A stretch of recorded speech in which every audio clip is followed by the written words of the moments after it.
Shenjtorët e Shqipërisë, një podcast në Shqip, ku do të njohim kush janë shenjtorët e ditëve të mëvonshme në Shqipëri e kudo në botë. Në këtë podcast do të kemi bashkë bisedime me të ftuar, ku do t'i përgjigjemi pyetjes: çfarë do të thotë për ty të jesh një shenjtor i ditëve të mëvonshme? Unë jam Gjoni Myrtaj. Dhe unë jam Enida Rama Alushaj. Mirë se erdhët.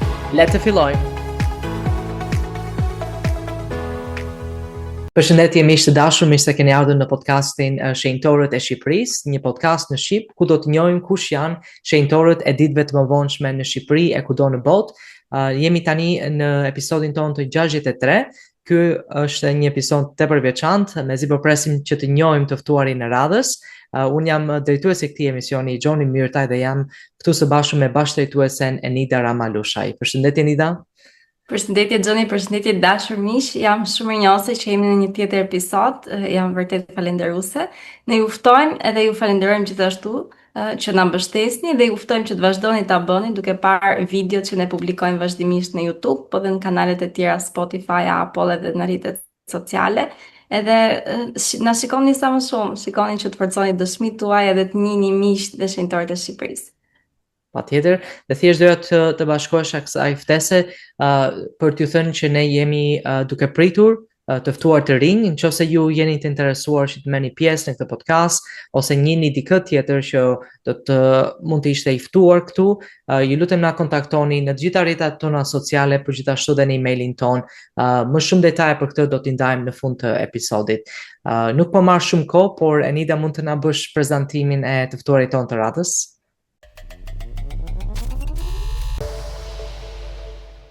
Patjetër, me kënaqësi, i ftuar jon i radhës është Xhulio Selimi, ai është 25 vjeç dhe vjen nga qyteti i Vlorës. Ai ka mbaruar shkollën e tregtarës në Vlorë për ekonomi. Familja e Xhulios përbëhet nga vllai dhe prindrit. Xhulio është pagzuar më 9 nëntor të 2024-s, pra është një antar i ri në lagjin e Vlorës. Ai është njëri shumë miqësor, i pëlqen që të afrohet me njerëzit dhe të bëjë miq të rinj. Xhulios i pëlqen gjithashtu që të mësojë dhe të eksplorojë gjëra dhe vende të reja, ka qejf sportet, sidomos futbollin dhe basketbollin, dhe gjithashtu ka pasion pikturën. Xhulio, mirë se erdhe. Mirë se u gjeta. Shumë faleminderit që pranove këtë ftesë, Xhulio. Unë jam shumë mirënjohës që ti je këtu me ne për të na ndarë nga historia jote, jetës personale, por gjithashtu se si ti bashkove me kishën. Do të ndaj dhe pak më tej, diçka që ne na lidh së bashku, të cilën ne gjetëm papritur apo jo. Por le të fokusohemi tani për preardhjen tënde. A mund të na thuash pak për vendlindjen, si ka qenë të lindesh në Vlorë, a keni jetuar gjithmonë në Vlorë gjatë gjithë fëmijërisë tënde? Po, në Vlorë kem ardhur që në 2000 dhe vendlindja, e kemi patur çik të vështirë, në fakt, se nuk kemi patur ato kushtet e nevojshme, por me durim dhe me ndihmën e Zotit, ja kemi arritur që të ndërtojmë diçka për veten tonë. Shumë bukur. Çfarë mund të na thuash për qytetin e Vlorës? Çfarë të pëlqen ty nga ajo? Vlora është, unë nuk do ta ndërroja me asnjë shtet, le të themi. Aty kemi lindur, pra është vend i zemrës. I ka të gjitha në Vlorë, Xhulio, detin, turizmin, bukurinë. Të gjitha. Shumë mirë. Na përmende pak që kur ti u rrite, si në fëmijërinë tënde, normalisht ju keni patur shumë sfida të ndryshme. Nuk dua që ndoshta të ndaj shumë në lidhje me këtë, por a mund të na prekësh pak, në të thënë se si ka qenë këto sfida dhe a mendon ti që ju kanë ndihmuar përballimi këtyre sfidave që të afroheni me njëri tjetrin? Po. Sfidat tona kanë qenë shumë do të thënë, na kanë ardhur kështu, si ta them si bumerang, ton, do të thënë, kanë ardhur njëra pas tjetrës. Dhe ë, nuk ja arrinin dot që të merrin vete, thënë që të beshim ë, njerëz më mirë se që ishim përpara se të na godisnin këto sfidat. Ë, Sfidat kanë shumë llojshme që nga ë, edhe do ta tregoj, e di që është çike vështirë, po mamaja ime ka vajtur shumë ë, në këtë pikë. Ë, por ka qenë shtatzën, do të thënë ka patur një shtatzëni shumë të vështirë. Ë, Edhe nga ana e babait, ë, ai ka qenë çik rrumujagjire themi, pëlqente alkoolin, e konsumonte shumë në mas, sa kur vinte nga puna, vinte shumë, do të thënë nuk vinte i çrregullt, le të themi. Pastaj dhe sfidat tona me shkollën, jo librat, jo këto, jo ato. Do të thënë këto kanë qenë sfidat e jetës. Por si thot Perëndia, unë ju njerëzve të mirë, njerëzve që ju dua, unë ju jap sfida, probleme që ata t'i kalojnë, edhe që të më kujtojnë mua. Ky është mësimi që kam nxjerrur nga ato sfidat e jetës. Më pëlqeu shumë që na ndave dhe qëllimin e sfidave, për sos atyre, do të thënë, problemeve ose vështirësive që ne kalojmë, ti ke kuptuar arsyen pse këto sfida ndodhin, apo jo? Shumë faleminderit që ndave me ne. Doja edhe thjesht që të na ndaje pak me ne, Giulio, se si ke qenë ti si një fëmijë i vogël, nuk e di nëse mban mend, unë në fakt po ndaj një foto këtu, e të gjithë ata që po na shikojnë. Nuk e di, çfarë mban mend ti nga fëmijëria jote, ndonjë kujtim, memorie? Thjesht aty vetja më pëlqen shumë. Nuk e di jam si, më duket vetja si ëmbël, si këtu për shembull shikoni dhe mbas me shikoni një dorë, Po. po më mban. Thjesht kam patur çik, unë dhe vllai kemi patur çik probleme ekuilibrin, pra nuk e mbanim dot vete. Rrëzoheshim, nuk ishim në ato hapat, që ishim shumë të vështirë të ecnim, të bënim hapa. Ajo dora është mamaja ime, edhe vlerësoj shumë se ka qenë shumë për ne. Pra është një foto shumë e veçantë, mua më pëlqen shumë vetja aty. Shumë faleminderit që ndave dhe domethënien e fotos. Unë doja thjesht të bëja këtë koment që ndave që ishte një dorë aty që po të mbante, edhe me sa duket kjo ka qenë, si thua, diçka që ka ndodhur në jetën tënde, ke marrë, si thua, mbështetjen gjatë gjithë kohës, hapa sapi, kështu që faleminderit që ndave me ne. Po, kënaqësi. Unë doja të dija, Giulio, pak, a ke ndonjë kujtim me vllajën, sa vite diferencë keni? Ai është më i madh apo jo? 2 vite. 2 vite, besoj, as 2 vite, një muaj gjysmë. Me thënë një vit e një muaj. Po, a mban mend ndonjë gjë kur ishit vegjël, çfarë kujtimi ke bashkë me të?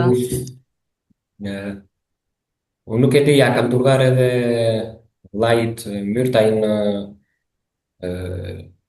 në Facebook që kemi patur unë me vllajin, aty ku jemi zënë, aty ku jemi pajtuar. Aty ku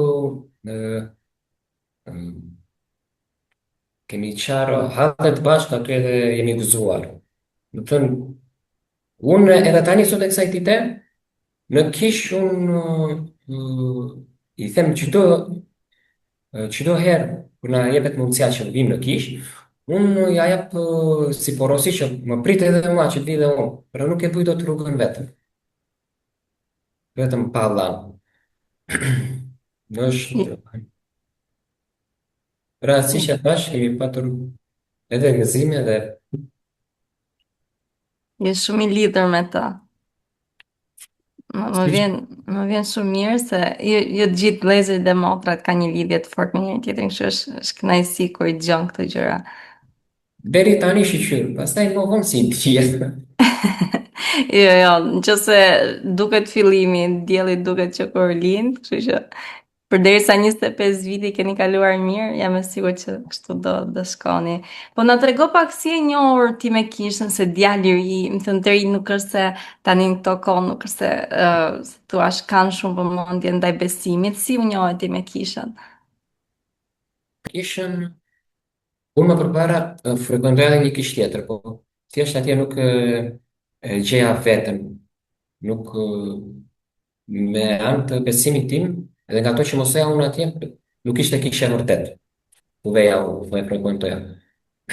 Kurse këtu unë e them me shumë bindje dhe me shumë besim, që kjo është kishë e vërtet, kisha e shenjtorëve të ditëve të mëvonshme, apo jo?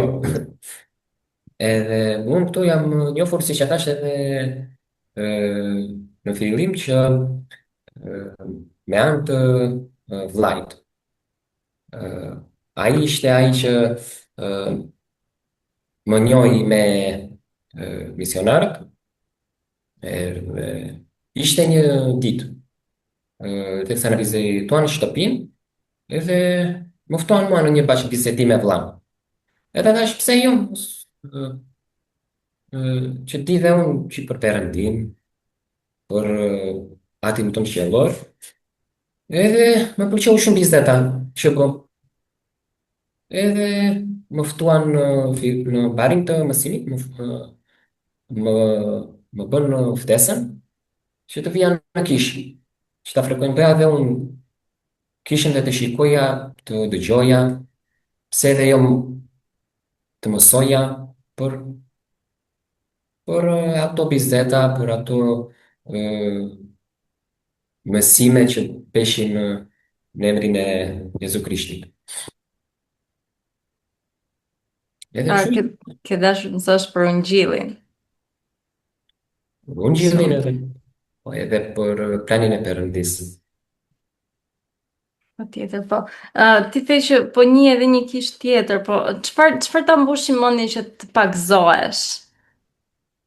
Me thënë të drejtën,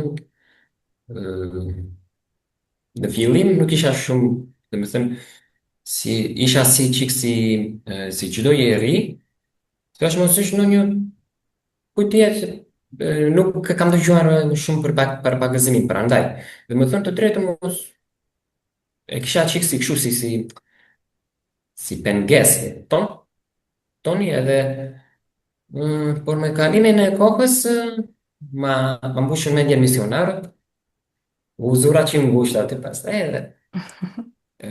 Se nuk i dija dhe shumë mirë gjërat, më shumë mësimet, edhe për me kalimin e kohës, rash dakord. Edhe thash, po në këtu në kishë. Shumë mirë. Po prindit e tu, çfarë mendojnë për vendimin që ti ke marrë që të bësh një antar praktikues, sepse ti shkon në kishë. Si e kam i pritur vendimin që ti të bësh antar i kishës Jezu Krishtit? E them të drejtën, ata, ata janë edhe tipa që besojnë. Për shembull, baba im më shumë besimtar, beson.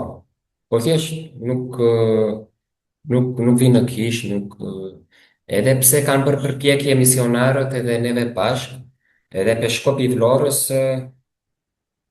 që t'i ftonin prindit në kish, po nuk s'kanë dëshirë, nuk kanë qejf. Është vendimi i tyre.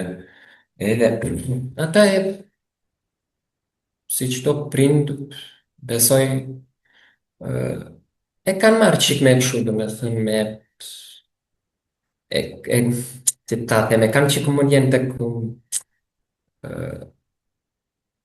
gjërat materiale, besoj e kanë çik mundjen tek duan të shohin mirë prindri mirë, fëmijët. Po në përgjithësisht le të themi që nuk e kanë marrë edhe as shumë. Do të thënë, ju është për çefi që ne frekuentojmë kishën, nuk është se na japin mendime që jo lëre një kishën, jo kështu, jo ashtu. Besoj ne, do të thënë kanë gjetur shumë rehat. Më bëhet shefi. Se është shumë e rëndësishme.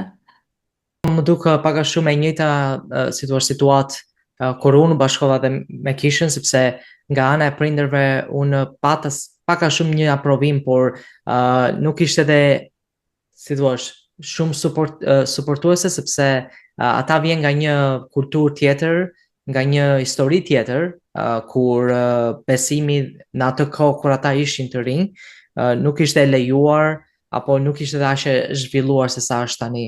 Kështu që nga ana e tyre unë e kuptoj shumë mirë përse ata nuk është se besojnë në të njëjtën mënyrë se se besojmë ne. Por është e rëndësishme që të paktën të kemi, si thua, mbështetjen e dikujt, sidomos kur bashkohesh në kish në një moshë të vogël. Për ty për shkakun ka qenë një moshë më të madhe apo jo, që ti mund të vendosësh vetë për veten tënde, po nga ana ime për shkakun kur u isha 16 vjeç, unë kisha nevojë për një aprovim, si thua, dhe shpirtëror, por edhe nga ana e zyrtare, sepse duhet një firmë që ata duhet merja, që pagëzimi im mund të bëhej. Por po më bëhet shumë qefi Giulio që edhe nga familja jote, domethënë ka patur një si tip mbështetje, sepse ata mund të shohin frutet që ti dhe vllai jot domethënë mund t'i marrësh nga prezenca dhe nga aktivizimi jot në kish. Kështu që faleminderit që ndave këtë me ne. Doja të kaloja në një temë tjetër tani, nga përvoja jote në lagjen e Vlorës, sepse si ku bashkove ti me kishën, u bëra një antar i kësaj njësie, si thua një lagje të Vlorës. Mund të na thuash si ka qenë për herë të parë që të bashkoheshe me lagjen, si ka qenë antarët, si ka qenë si thua mbërritja në këtë lagje, mbështetja që ti ke patur? Po, kanë qenë shumë të mirë, do të thënë, më kanë mikpritur, ë, më shumë afrimitet, kam qik me Dulaj, po e njihni, Mhm. me Gjonin, pra. Edhe antarët, pra, në përgjithësisht kanë qenë shumë të mirë, të afrueshëm, ë, më jepnin këshilla më përpara në mësimet që si kam ditur. ë, Neve, pra si antarësi, jo vetëm ne si antarësi, po e gjithë ta që bajnë emrin edhe përmendin emrin e Jezu Krishtit, pra të ditëve të mëvonshme, neve e kemi marrë të cilësi nga Perëndia, pra frimitetin ton. Ë, Edhe kjo është, unë jam njerë si në shpinë time me antarët e Vlorës, i kam patur, jemi vëllezër, Mhm. besoj, Po. kjo është. Po, shumë faleminderit. Diçka tjetër që ndoshta është një përvojë shumë e bukur, edhe si një antar i ri, është marrëdhënia që ju keni me misionarët. Besoj dhe për ty ka qenë tepër e rëndësishme nga momenti që ti u pagëzove, edhe ndoshta edhe tani. Çfarë mund të na thuash për atë marrëdhënie me misionar? Si kanë qenë misionarë për ty? Po, për Tysonin, një edhe për Lorwillin, pra për Zakun, kam kemi një miqësi të veçantë të tre, se Plinki është ai i cili siç po e shikoni në foto, ai është ai që më ka pagëzuar. Mhm. Ë, pra janë shumë të afrushëm. Janë shumë të afrushëm si njerëz, e kuptojmë shumë mirë njëri tjetrin, ë, janë jo vetëm për mua, por për të gjithë anëtarët janë një bekim. Janë një bekim që nuk nuk përshkruhet dot me fjalë. Do të thënë aty mund të kërkosh në ndihmë, mund të kërkosh në një mendim, dhe ata do jenë gjithmonë aty që do të ta japin. Për shembull, më falni, dua të përmend Zak Myrli, ishte personi i parë i cili na e tha me plot gojën që unë jam këtu që t'ju ndihmoj. T'ju ndihmoj uh, me uh, pra me gjëra si ta them, me gjëra krau, le të themi. Edhe neve nga kemi thënë që jo, ju nuk keni ardhur për për të lodhur këtu, nuk keni ardhur, mm, pra ju keni ardhur për qëllim tjetër këtu. Ju keni ardhur që të ftoni njerëzit që të dinë të vërtetën për Ungjillin, për planin e Perëndis. Pra ju nuk keni ardhur këtu që që të lodheni nga krap, pra që nga fizika, po ata, do të thënë, ata kanë qenë do të thënë ata persona që kanë thënë direkt po, do të thënë jemi gati që t'ju ndihmojmë. Le të jetë edhe punë e lodhshme, punë krau. Pra, do të thënë janë një bekim. Edhe kalojmë shumë mirë ashtu siç e përmenda edhe pak më parë për fushën e sportit, pra për fushën e futbollit. Pra, ata kanë qenë ata që kanë thënë po edhe po në për lojrat e sportit, po në për aktivitete, po në për lojrat që i frekuentojmë ne në kish, pra kanë qenë një bekim shumë i madh për ne. Gjithmonë misionarët e parë, ose ata që na pagzojnë, ose ata që na kanë treguar Ungjillin në fillim, kam përshtypjen që çdo njeri i mban mend, edhe ka një lidhje shumë të veçantë, që duket që ti e ke edhe me misionarin që të ka pagzuar. Ka kaluar mbi 10 vjet, po unë i mbaj mend akoma misionarët e parë që më kanë mësuar dhe i kujtoj me shumë mall që jam rinjosur që ke një marrëdhënie kaq të mirë me ta.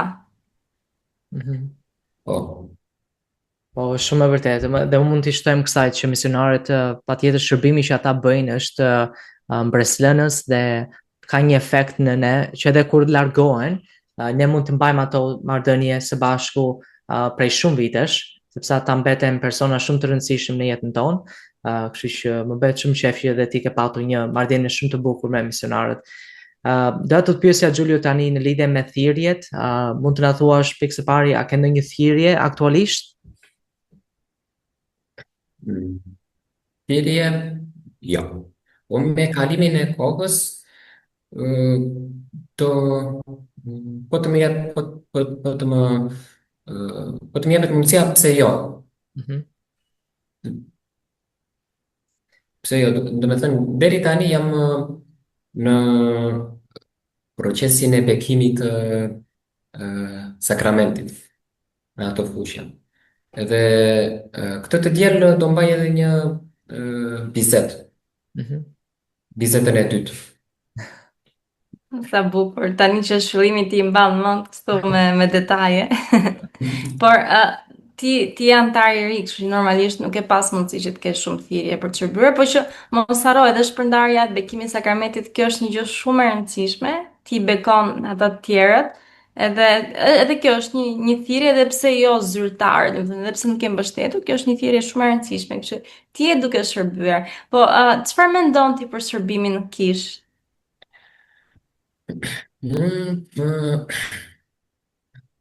Për shembull këtë bekimin e sakramentit, pra bukën edhe ujin që konsumojmë ne, unë e kam quajtur si ushqimin e jetës. Pra, për mua është bekim shumë i madh që unë uh,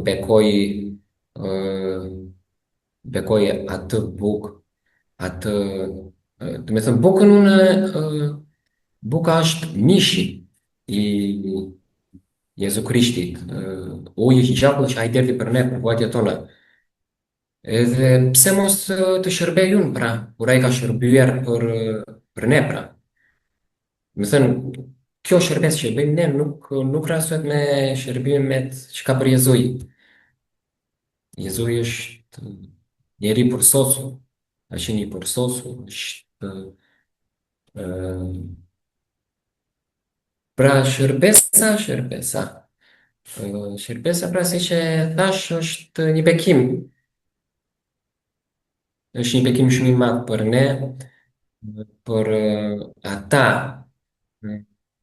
që kanë interes që vinë në kish, është rregulli. Patjetër, më pëlqen që flet me kaq fjalë të mira dhe të bukura për shërbimin, po përveç të shërberit në kishë, Xhulia, mendon që është e rëndësishme që të shërbejmë dhe të tjerëve jashtë kishe, apo si mendon ti që mund të kontribosh në shoqërinë shqiptare si individ, si antar kishe? Po, neve kemi patur edhe një ftesë nga misionarët, pra që të trokasim në për dyert e të tjerëve, pra që ti ftojmë në kish, t'ju japim një mendim shpirtëror, një që ata të inkurajohen edhe të kenë atë besimin e tyre. Pra është ashtu si që ka shërbyer Jezuin edhe se po flasë shumë për Jezuin, se është një gjë shumë do me thënë se për mua. Edhe për neve duhet t'i marrim këto shërbimet, neve duhet t'i marrim me dëshirën, me dëshirën edhe me ndërgjegjën tonë të plotë. Pra jo se na thot një person duhet të shërbesh edhe ne ta marrim me ngurim, me si diçka. Do të thënë neve duhet të jemi me zemër të pastër. Pra, pse jo edhe mos është edhe mirë që të shërbejmë për kishën tonë, të shërbejmë për njerëzit tanë, është një gjë shumë e mirë. Më vjen mirë që ti pas ke filluar të shpërndash ungjillin bashkë me misionarët, po duke folur për këtë, marr shkas për të bërë pyetjen e radhës. A ke menduar, a ke dëshirë ti që të shërbesh një mision, po planifikon? Po, pse jo? Për planifikimi jo, me thënë drejtën se është janë me thënë kemi qikë të vështirë se edhe nga puna, nga po pse jo? Pse jo? Do jetë një bekim shumë i madh, jo vetëm për ne, po edhe për prindërit tanë, do jetë bekim i madh për ata që do ju mësojmë ungjillin. Është një gjë shumë e bukur. Ok, ndoshta është një moment që duhet lutesh, se me sa di unë nuk e di që se kanë ndryshuar rregullat, po deri në 26 vjeç më duket se mund të shërbejnë djem, kështu që nuk mendoj që ke shumë kohë për të ndoshta duhet lutesh për këtë të vendosësh, por që të uroj më të mira gjithsesi sido që të vendosësh ti. Ndonjëherë nuk ka nevojë që ne të marrim, si thua, një thirrje 2 vjeçare se mund të shërbesh edhe aty ku je, siç e ke bërë, mund të shpërndash ungjillin, kështu që është zgjedhja jote në fundit. Më falë, po, ashtu si e theve ti, më duket është 2 vjeçare më duket. 27 më duket, a nuk e di. Mos ke dhe ti të 26, nuk shumë kam dëgjuar. Është së le dhe koha, do të thënë është edhe me afat. Mhm.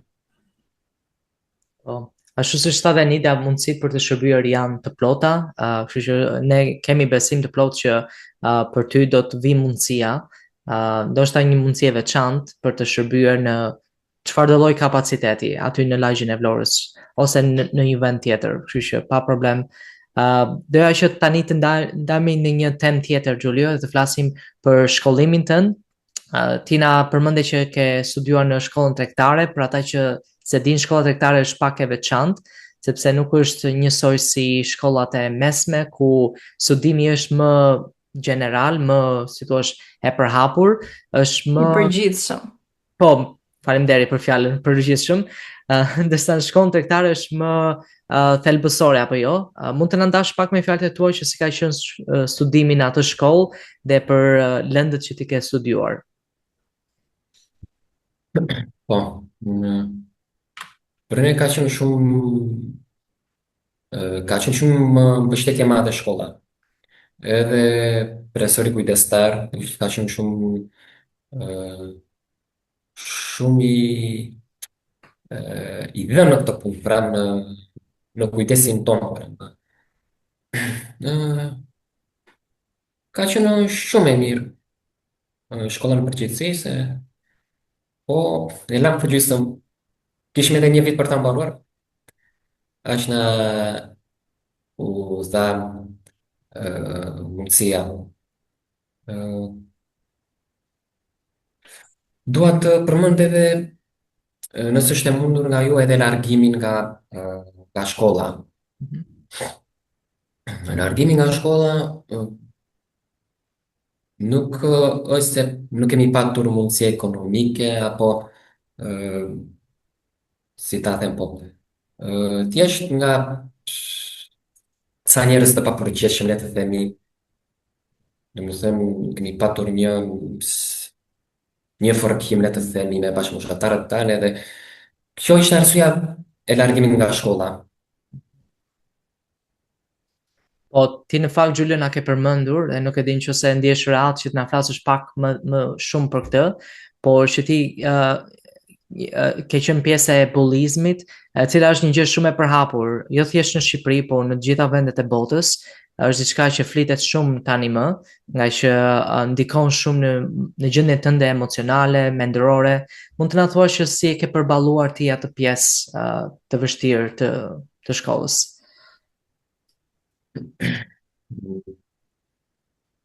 Si çdo njeri, ka hasur bullizime. Po shkolla është vendi më delikat, le të them. Është vendi më delikat, domethënë, neve kur kemi qenë të vegjël në moshën 6, le të themi 7, bullizoheshim edhe nga ana e profesorëve, edhe nga ana e mësuesve, edhe nga ana e shokëve tanë, pra shoqeve. Kemi patur çik si të vështirë, si çdo person, si çdo njeri, por nuk duhet të merakoseni, pra se ata që bullizojnë, ata janë shumë të veçantë në mendjen dhe në zemrën e Perëndis. Unë dua ta lidh të bullizmin me, le të them që ne jemi shumë të veçantë në atë, pra në, si që e thash, në mendjen dhe në zemrën e Perëndis. Unë mund ta marr, mua për vete, unë mund ta shoj bekim. Pse e shoj bekim? Se mua, do me thënë, më do një Perëndi, apo jo? Më do një atë qiellor i cili kujdeset për ne.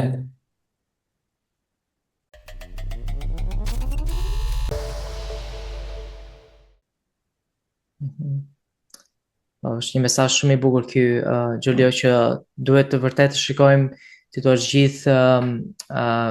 gjithë pikturën, jo thjesht vetëm një pjesë e saj, sepse në atë moment ne fokusohemi thjesht te problemi, nuk fokusohemi tek gjërat pozitive ose tek solucioni, tek zgjedhjet.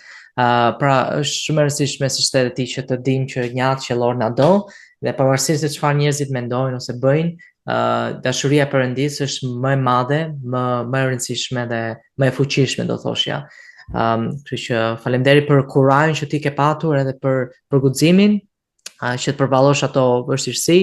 Për pjesën e shkollës, unë thjesht doja të ndaja këtë koment që shumë nga njerëzit të suksesshëm në botë tani na kanë thënë që ata nuk kanë patur mundësinë që të përfundojnë shkollën ose nuk e kanë filluar fare shkollën dhe gjithsesi suksesi nuk është thjesht sa arritet me prezencën tënde në shkollë. Shkollimi është gjë ndryshe, domethënë, ti mund të shkollohesh në mënyra të ndryshme, por e kuptoj këtë faktin e mos përfundimit të shkollës. Unë shpresoj që mos ta marrësh si një si tip dështim ose diçka të tillë, sepse është vërtet një diçka që ti mund të motivohesh për arritjet e tua më të mëdhenshme në jetë.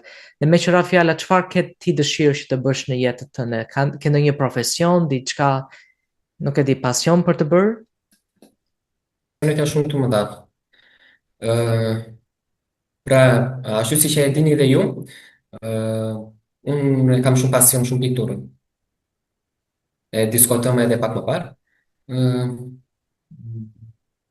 dua të jem të them si ata njerëzit e suksesshëm në pikturë që i nxjerrin në anë kanë pra unë nuk dua që si ta them, unë nuk dua që të nxjerr ndonjë përfitim nga ky profesion. Pra unë dua thjesht dua që të më shikoj bota çfarë veprën time pra. Ashtu si po i them prapë Jezu Krishti,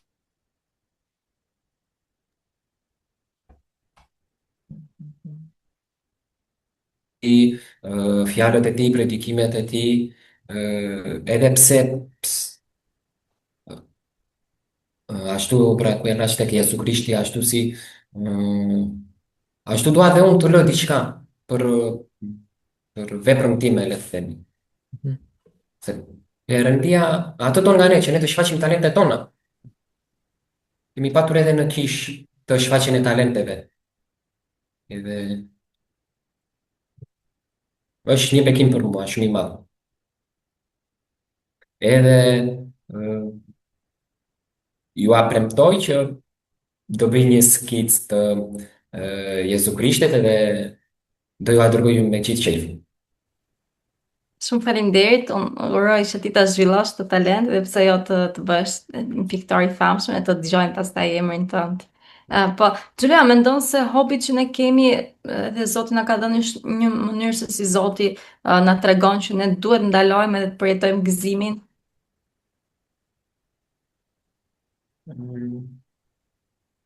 Po, njerëzit kanë shumë hobe, kanë më të ndryshme.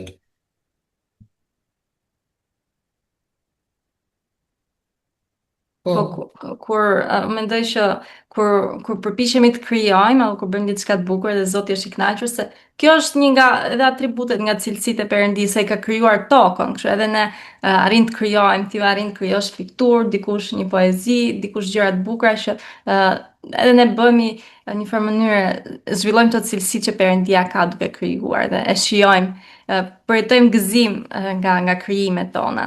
Siç jam e sigurt që Zoti ka përjetuar kur ka krijuar gjithë këto mrekulli në botë. A mendove ti kështu?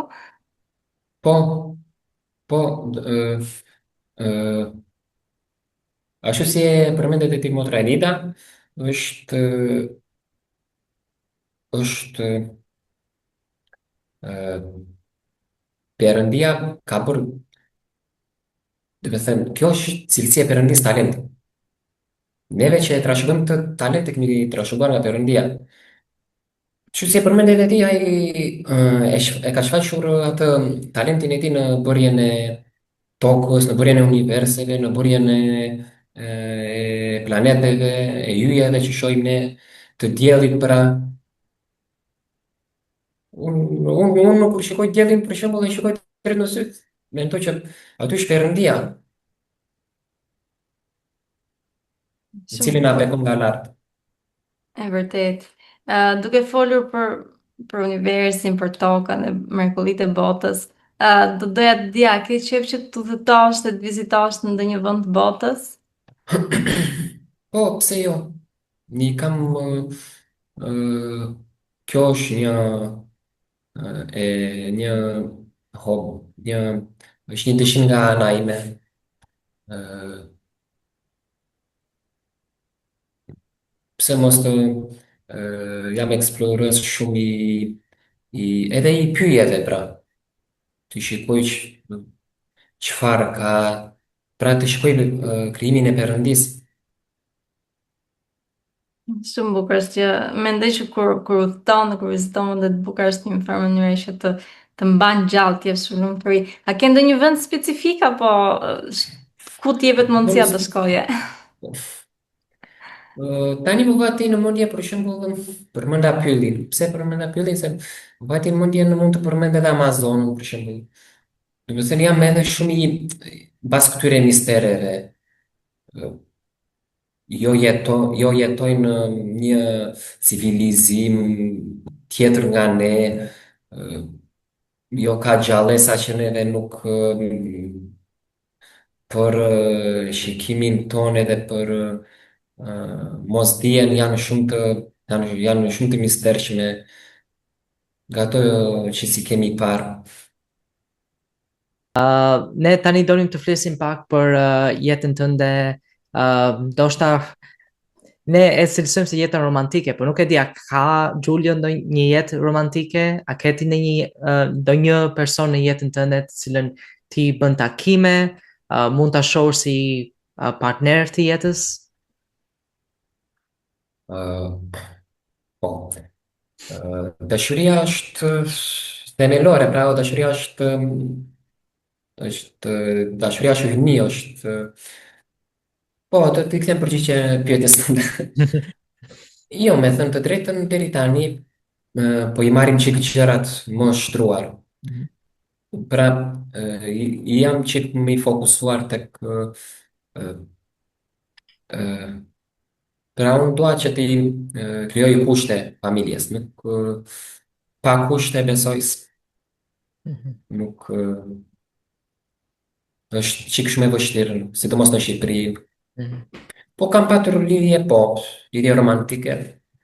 Por me kalimin e kohës sikur u zbehën, le të themi një lidhje romantike afat shkurtër, jo afat të gjatë. Po. Them drejtën, këto janë gjëra të mira që mund të ndodhin, sepse në fakt edhe në kish inkurajohet që të fillosh me takimet herët, jo se çdo takim mund të kthehet në një gjë serioze ose martesë, më kupton, po thjesht duhet të njohësh persona të ndryshëm, që të gjesh personin që ti mund të përshtatesh më shumë, ose që mund të përshtateni të dy më shumë, më kupton? Kështu që vazhdo që bësh takime, shpresoj që një ditë të dëgjojmë lajmin e mirë, që edhe ti mund të martohesh një ditë dhe të shkosh në tempull, të kesh një martesë atje. Çfarë do thoshte për ty, domethënë që të kishe këtë mundësi që të kishe një martesë të përjetshme në tempull? Për mua të jetë një nga uh,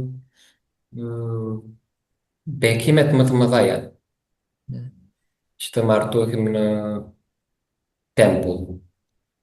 Edhe këtë që nuk e dija, ma vore ti në dukje, se nuk e dija që me thënë po kam parë të tjerë që janë martuar në tempull, po prap isha qik si konfuz. Që, po të jetë një bekim shumë i madh. Ju e garantoj që nuk e di, po ju kanë ndodhur juve. Patjetër. Ne kemi qenë si thua me fat që të kemi pasur martesën në tempull. Dhe arsyeja pse të pyeta në fakt ishte në fakt që të dija sa në qoftë se dije për tempullin, sepse si një antar i ri mos u shqetëso shumë Giulio, sepse mësimet do të vinë avash avash, nuk është se ne mendojmë që ti do t'i dish të gjitha.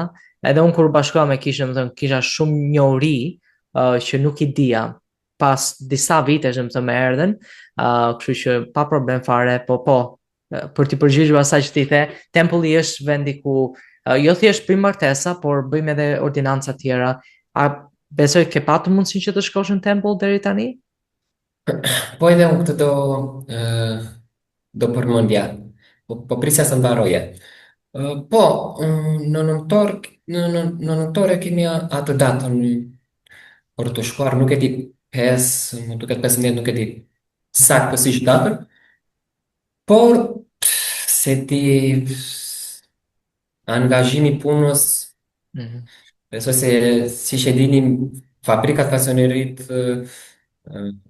më shumë përbëhen nga italianët edhe besoj ata janë shumë shumë të ashtu, shumë të rept në punën e tyre. Ë, Besoj nuk e di në templin në torit nuk e di sa ditë është më pesa, një ditë nuk e di, po më pesa 3.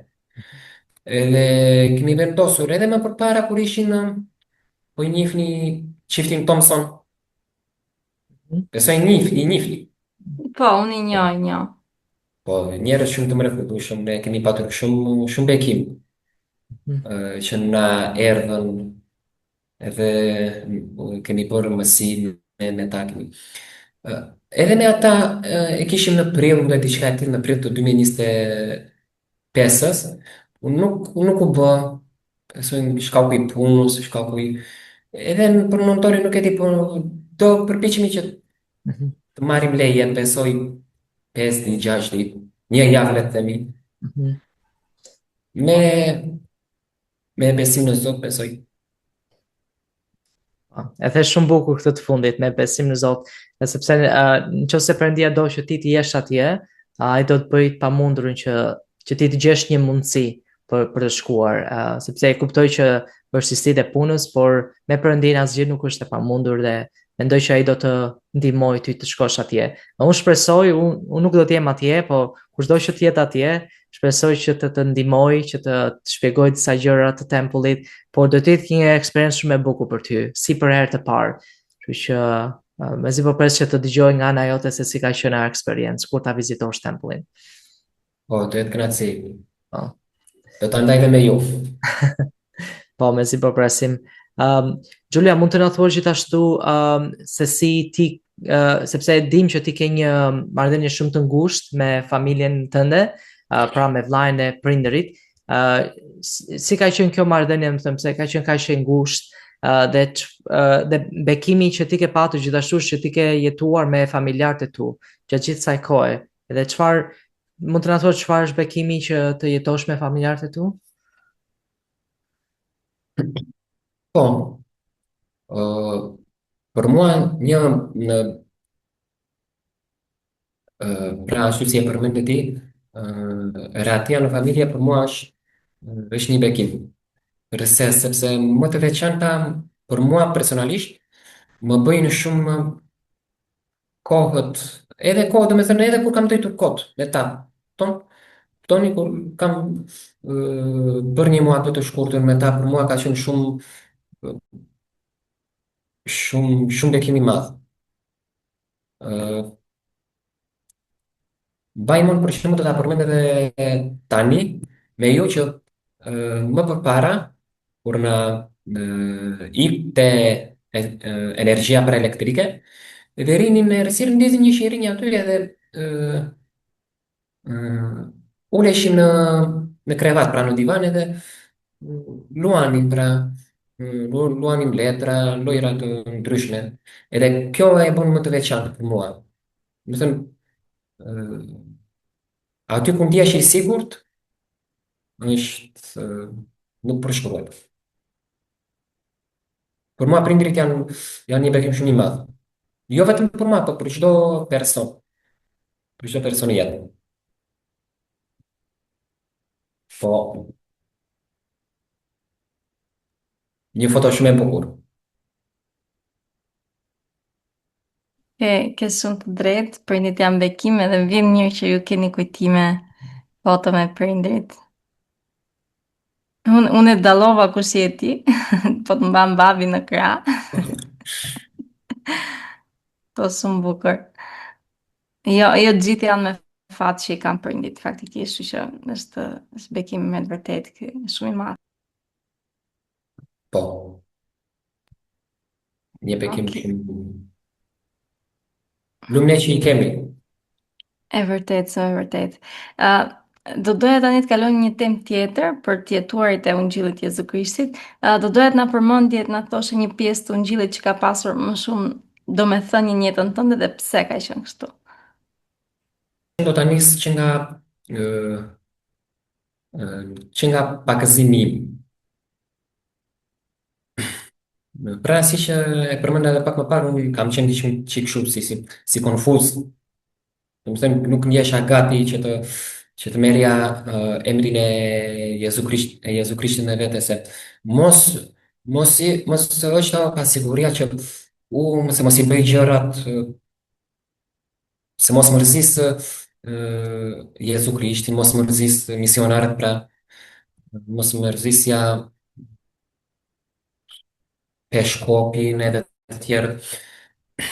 Po për mua, për shembull, kur jam pak uzuar, mm, edhe kur mbarova pakëzimin për anë, për një aktivitet për pakëzimin tim, edhe rrugës pranë në mbarim, kur po iknim, sikur ikja kështu, domethënë le të themi si krenar, se me kokën lart, i buzuqeshur, thosha, wow, thosha unë, nuk e dija që pakëzimi ishte ka shumë bekues. Pra, u ndjeva si tjetër person, si tjetër trup.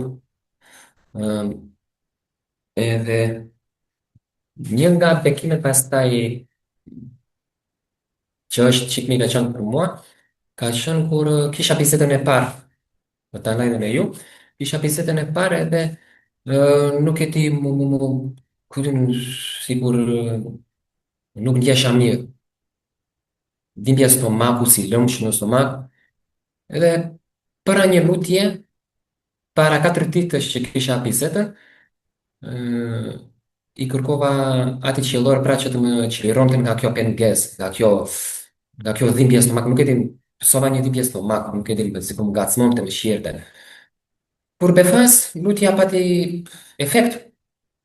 Ditën e shtunë jo, më fal, ditën e djelë kisha bizetën, ditën e shtunë u luta, kur befas, të dielën unë ngrita kështu, shumë mirë. Pra edhe unë dua ta ndaj edhe me ju që lutja është shumë efektive, është një bekim shumë i madh.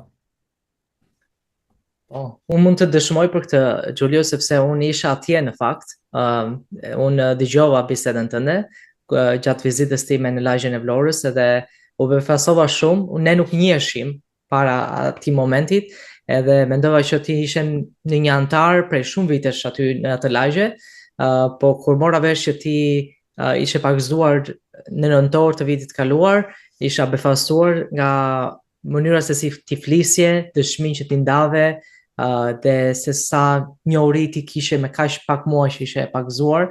Kështu që unë mendoj që ti bëre një punë fantastike atje dhe më pëlqeu shumë biseda jote. Faleminderit që më vlerëson shumë vllai Nurtaj. Unë tash po mendoja sa mirë të spërtisha edhe unë aty ta dëgjoja, po e besoj shumë fjalën e Xhonit. Edhe jam mirënjohëse që ke përparuar kaq kohë dhe duke marrë shkas nga kjo. Si mendon që të ka ndihmuar besimi në Zot që të bësh njëri më i mirë? Po, më ka ndihmuar shumë sepse me thënë të drejtën, jam edhe shumë i ashtu si që jam shumë do të thënë që kam shumë kuriozitet për vëndet e mistershme, ashtu kam edhe kuriozitet për jetesën, për shembull, që ka bërë Jezu Krishti, për vuajtjet e për fjalët që e godisnin atë njeri. Pra ai për mua është shumë i veçantë Jezu Krishti. Edhe dua t'i përgjigjem edhe pyetjes tënde, që si më ka ndihmuar mua besimi, që të bëhem një njeri më i mirë të Perëndias, sepse ashtu siç kisha unë bizetën e parë, që ishte i ftuar edhe vllai Myrtaj, ti li bizetët si ishte aty në qiellor. Pra, ashtu si ne kemi një atë qiellor që kujdeset për ne, pse unë që ai ka dhënë edhe birin e tij të vetëm lindur Jezu Krishtin, pse unë mos të bëjmë njeri i mirë, më i mirë se Jezu Krishti s'mund të bëjmë i dot normale, po pse mos të bëjmë ë, si le të themi pak a shumë si Jezu Krishti. Pra, ju e dini edhe shumë mirë atë fjalën që thotë nuk është besimi në Perëndin nuk është se vjen në kish edhe do me thënë që e forcon, se normale në kish do vim, por është ajo bërja mirë në jetë, ashtu si ka bërë Jezu Krishti, ashtu dhe të bëjmë edhe neve, nuk është se erdhëm në kish, dëgjuam një bized edhe marrim atë sakramentin edhe ikim, por duhet edhe jashtë kishe ta shfaqim ato cilësi që Jezu Krishti i ka shfaqur në jetesën e tij. Pra është edhe mirë bërja e veprave të mira, jo vetëm e shkuara në kish, Po. Si, nuk e di më se jam i drejtë. po, ke shumë të drejtë aty, sepse veprat flasin më shumë se sa fjalët, apo jo, do të thënë janë ato veprat që do të thonë më shumë se sa ato që ne themi. Po shumë e vërtet. Edhe ne kemi shumë besim që ti duke ndjekur këtë rrugë tim të besimit, ti je bërë një njeri i mirë, je larg atyre veseve, ndoshta jo aq të mira në shoqëri, dhe besoj që ti ke një të ardhmen shumë të ndritur, shumë të pastër në këtë rrugë që ti ke ndjekur. Dhe mos të harrojmë faktin sepse edhe kjo bisedë ka qenë shumë interesante, shumë e veçantë, për arsyeën sepse ti je një antar më pak se një vit në kish, edhe mendoj që ti ke një përparim shumë të mëtejshëm, më shumë se sa unë kam patur në atë çast kur unë jam paguzuar të drejtën. Kështu që çfarë këshille do të kishe ti, Gjulje, për ata kërkues të rinj ose ata që nuk e kanë zgjedhur akoma të paguzohen? Çfarë këshille do të jepje ti që ata të zgjidhnin këtë rrugtim si ty? Po, kam patur edhe një kështu vllai ndërtaj, edhe motra Nida. Ë, pra, unë një djalë nga instituti i YSA së Shqipëri, se jeni dhe aty antara që flasim, bëjmë mësim, edhe një djalë shkruajti, shënoi aty që unë kam pagëzimin, edhe paguzojmë në këtë datë në ato orë, edhe unë e inkurajova, pra unë i thash, vlla, ti ke zgjedhur një nga bekimet më të mëdha. Më dëgjon mua, i thash, unë që kur paguzova, unë ndjeva si person tjetër, si djalë i bekuar, i Perëndis. Edhe ti thash, unë ke bërë shumë zgjedhje të mirë në këtë hap të ungjillit, se kjo është hapi i parë, pagëzimi. Pra, do me thënë jam bërë do me thënë jam bërë i dobishëm për atë person, duke i inkurajuar që mere, mere këtë rrugë, mere këtë bekim. Edhe ashtu si, do me thënë kemi patur edhe neve këtu në kishën tonë të Vlorës që ka patur antar, persona që kanë ardhur në kishë, janë paguzuar edhe nuk e kanë shfaqur më atë interesin për të ardhur në kishë. Keni patur me thënë të drejtën. Jo një, po në aty 3 raste po njerë. Atë nuk e di se çfarë kanë për ata persona. Edhe bëj një, le të themi, le ta marrim si thirrje që duhet të vinë sa më shumë njerëz në këtë rrugë të drejtë. Të paguzojnë më shumë, të marrin, do marrin bekime nga më të ndryshme. Unë deri tani kam marrë në jetë edhe nuk e di se sa do marr të tjera. Jam e sigurt që shumë. Dhe faleminderit për këshillën që dhe që i ke dhënë. atij djalit. Tani kemi arritur në fund, Xulio, dua të dija nga ty se çfarë do të thotë për ty të jesh një shenjtor i ditët më vonshme. Mua, ë, e përmenda edhe pak më parë, nuk është se na bën pra shenjtor të ditëve të mënuese, nuk na bën vetëm ardha në kish pra. Nuk na bën vetëm hajde se po i mbaj urdhërimet, themi edhe kthej pastaj nga ana tjetër ë sikur i shkelim të urdhërimet.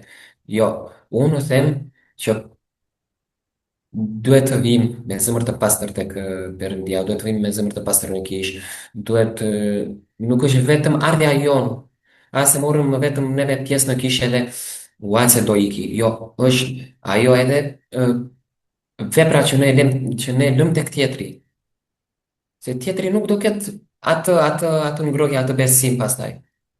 Do thot pastaj që u shiko ky vin vetëm për pra, le të themi si interes, për interesat tona. Jo, duhet të bëjmë si Jezu Krishti. Atëre do shihemi të vërtet shenjtor të ditëve të mëvonshme. Duhet të gjejmë atë komunikimin me atë që ka dëshirë, me atë person që ka dëshirë në po t'i shfaqemi ne të ftohtë edhe të ngurtë nuk duhet të shumë vështirë pasaj që të ftojmë njerëz, të ftojmë shpirtëra të rinj në besim. Dhe është për ne është shumë bekim i madh që misionarët po bëjnë një punë shumë të lodhshme. Se mund të takojnë njerëz që po ashtu siç e thashë, duhet ta bëjmë atë njeriu që është shumë i ftohtë. Në besim duhet ta ngrojmë, le të themi. Faleminderit, Gjulio. A kishe diçka tjetër? Diçka tjetër përveç se qeni shumë të mirë që të dy, edhe të bekuar. Faleminderit shumë.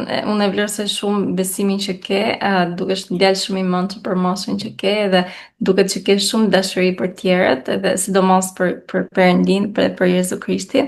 Kështu që uroj të vazhdosh këtu edhe jam e bindur që siç ti e ke përmendur që ke ndier bekime nga Ungjilli, nga kisha, me sigurt që do vazhdosh ti kesh gjatë gjithë jetës që se vazhdon. Po me këto hapa që e duke bërë. Të falenderoj. Edhe unë ju falenderoj shumë, jeni shumë frymëzues. Faleminderit ty, Gjulio. Dhe të them drejtën, kam qenë dhe një kënaqësi për mua për këtë bisedë, edhe pse nuk njiheshim më përpara, mendoj qëllimi i Perëndis që të haseshim, si thua, edhe që të njiheshim në atë mënyrë që u njohëm, por shumë e çuditshme ndoshta arsyeja se si ne jemi të lidhur bashkë, sepse edhe ndoshta Nidia nuk e di këtë, por ne duke folur vurëm re që kishim një lidhje nga historia jon familjare. Sepse le të themi, domethënë jemi të afërt, le të themi. Po, le të themi jemi të afërt. Kjo ndoshta i përmbledh të gjitha. Por jam shumë i njohës për këtë, sepse na tregon edhe faktin që ne të gjithë jemi nga një prarje, nga familja e Perëndis, por është gjë shumë e bukur që edhe pse historia familjare mund të gjesh kushurinë të ri ose njerëz që ti mund të kesh lidhje familjare dhe gjëra shumë të bukura. Po faleminderit që ishte pjesë në podcastin ton. Ne falenderojmë edhe një të ftuarin që kemi patur, Xhulio Selimi, dhe ju miq të dashur që ndoqët këtë episod numër 63 të podcastit Shenjtorët e Shqipërisë. Falenderoj gjithashtu dhe skuadrën tonë për mbështetjen në realizimin e këtij episodi. Nëse ju doni të merrni pjesë, mund të na shkruani në rrjetet tona sociale, por gjithashtu dhe në emailin ton sheshpodcast24@gmail.com. Ju falenderojmë edhe një për vëmendjen tuaj dhe miru takofshim javën tjetër me një të ftuar të ri. Mirupafshim. Mirupafshim.